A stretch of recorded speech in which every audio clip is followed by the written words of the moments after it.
누가가 전한 복음입니다. 이것은 예수님의 생에 대한 첫 번째 이야기입니다. 사실 누가복음은 누가와 행전 2부작의 첫 번째입니다. 두 책의 서론을 비교해보면 동일한 저자가 썼다는 것이 분명해지죠. 이 책의 구성은 정말 탁월합니다. 그는 사도 바울과 함께 여행하며 동역했고 의사로도 잘 알려져 있습니다. 그는 서두의 저술 동기와 방식에 대해 이야기합니다. 누가는 예수님의 생애를 기록한 많은 이들이 있다는 것을 인정합니다. 그는 할 수 있는 한 예수님을 목격했던 많은 초대 제자들의 증거를 사용하려고 했습니다. 그것은 우리 중에 이루어진 사실을 그대로 전하기 위해서였습니다. 이제 성취라는 단어는 누가가 복음서를 기록하는 이유를 보여줍니다. 그에게 예수님의 이야기는 단지 옛날 역사에 지난 것이 아니었습니다. 그는 하나님과 이스라엘 사이의 긴 역사 이야기가 어떻게 성취되었는지, 나아가 그 이상으로 하나님과 온 세상 사이가 어땠는지를 보여주고자 했습니다. 누가복음의 구조는 아주 명확합니다. 먼저 세례 요한과 예수님의 이야기를 길게 소개합니다. 누가복음 3장에서 9장은 고향 갈릴리 지방을 배경으로 예수님과 그분의 사명에 대해 상세히 묘사하고 있습니다. 이후 누가복음의 큰 중간 단락은 예수님의 예루살렘 상경기를 다루는데 이것이 이야기를 절정으로 이끕니다. 예루살렘에서 예수님의 마지막 주간은 그분의 죽음과 부활을 다루는데 이것이 사도행전으로 이어지게 되죠. 오늘 우리는 누가복음의 전반부를 집중적으로 다루게 됩니다. 확장된 서론은 세례 요한과 예수님의 출생 이야기를 나란히 소개합니다. 연로한 제사장 부부 스가랴와 엘리사벳이 등장하며 이어 어린 미혼 여성인 마리아와 요셉이 등장합니다. 두 커플 모두 그들이 아들을 가질 것이라는 불가능해 보이는 하나님의 약속을 받습니다. 두 약속은 모두 다음과 같이 성취되는데 요한과 예수님이 태어나고 그들의 부모는 축하의 노래를 부릅니다. 그 노래는 구약의 시편과 선지자의 말씀으로 가득 차 있는데 이는 이 아이들이 하나님의 옛 언약들을 어떻게 성취하는지를 보여줍니다.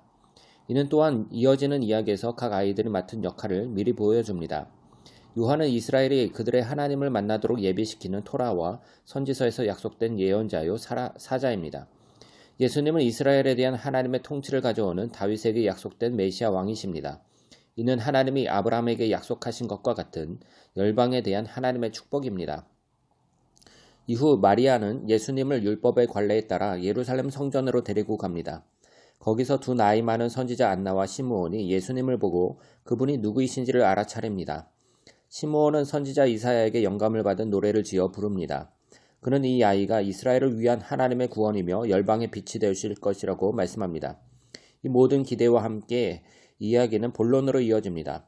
여기서 누가는 예수님과 그분의 사명을 묘사합니다. 그는 요단강에서 행한 세례 요한의 갱신 운동을 배경으로 이스라엘로 하여금 세례를 통하여 새롭게 회개하고 헌신하게 만듭니다. 그는 하나님 나라의 도래를 예비하고 있습니다. 예수님은 이 새로운 이스라엘의 지도자로 등장하는데 이에 성령이 예수님 위에 임하고 하늘로부터 하나님의 음성이 다음과 같이 들려옵니다. 이는 하나님의 사랑하는 아들이다. 그리고 누가는 족보를 말하는데 예수님의 족보는 다윗까지 그리고 아브라함에 이어 창세기 아담까지 이어집니다. 누가는 다음과 같이 주장합니다. 예수님은 하나님의 축복을 가져오는 이스라엘의 메시아 왕이십니다. 그러나 이는 아브라함의 가족 이스라엘만 아니라 아담의 자손 곧 온 인류를 위한 것입니다. 이어 누가는 전략적으로 그분의 고향 나사렛으로 가시는 예수님의 이야기를 배치합니다. 여기서 공생애가 시작됩니다. 회당 모임에서 예수님은 일어나서 이사야 두루마리를 읽습니다. 주의 성령이 내게 임하셨으니 이는 가난한 자에게 복음을 전하게 하시려고 포로된 자에게 자유를 눈먼 자에게 다시 보게 함을 전파하며 눌린 자를 자유롭게 하고 다른 복음서들과 마찬가지로 예수님은 여기서 자신의 메시아 왕직을 드러내시는데 바로 하나님 나라의 복음을 전하는 것입니다. 그러나 누가는 여기서 예수님의 사회적 사명을 독특하게 강조합니다. 예수님이 주시는 자유는 헬라어로 아페시스인데 이는 문자적으로 해방을 의미하며 레위기 25장에서 묘사된 고대 유대인의 희년법을 의미합니다. 희년에는 모든 이스라엘의 노예들이 해방되며 사람들의 부채가 탕감됩니다. 또 팔렸던 땅은 원래의 소유자들에게로 돌아갑니다. 희년은 하나님이 베푸시는 해방의 정의와 자비에 대한 상징적인 재현입니다.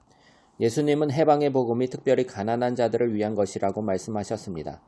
구약에서 가난한 자는 히브리어로 아니입니다.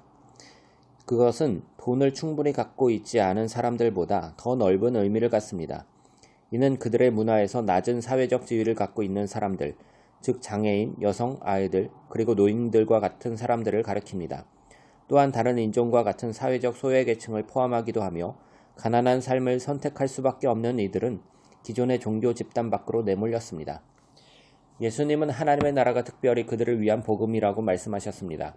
이어 누가는 우리에게 아주 큰 이야기 단락을 제시하는데 이는 가난한 자들에 대한 예수님의 복음이 어떠한가를 보여줍니다. 오랫동안 아팠던 여인이나 피부병을 앓았던 남자 혹은 수족이 마비된 이의 치유가 이에 해당합니다. 예수님은 또한 레위라는 세리를 제자로 받아주셨는데 그는 재정적으로 가난하진 않지만 사회적으로는 소외된 사람이었습니다.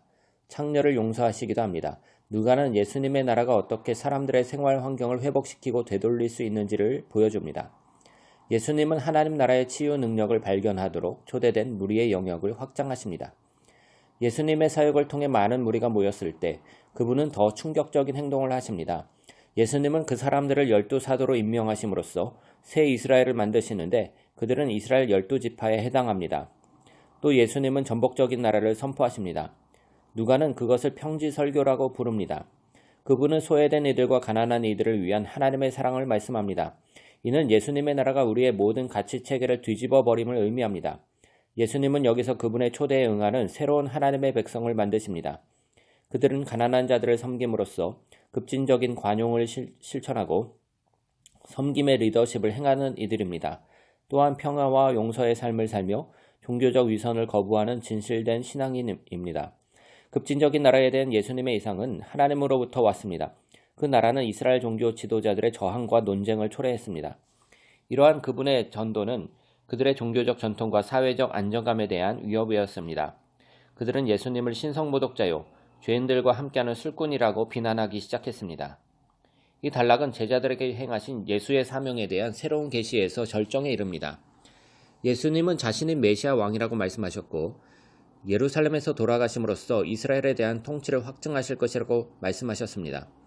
이는 이스라엘의 죄를 위하여 돌아가심으로써 이사야 53장의 고난받는 종의 역할을 이루시는 것입니다.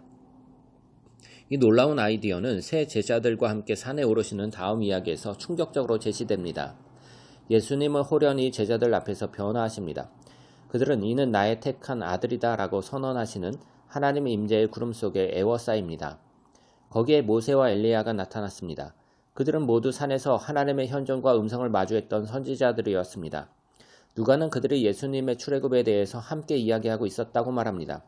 예수님은 이제 곧 예루살렘에서 이를 성취하려고 하십니다. 그리스어 엑소두스는 출애굽 이야기에 대한 명백한 언급입니다. 누가는 예수님을 이스라엘을 해방하는 새로운 모세로서 묘사합니다. 그는 죄와 악의 횡포와 모든 형태의 개인적, 영적, 사회적인 악으로부터 해방시키십니다. 그것은 이제 누가복음의 두 번째 부분으로 이어집니다. 아쉽게도 누가복음의 전반부를 마치겠습니다.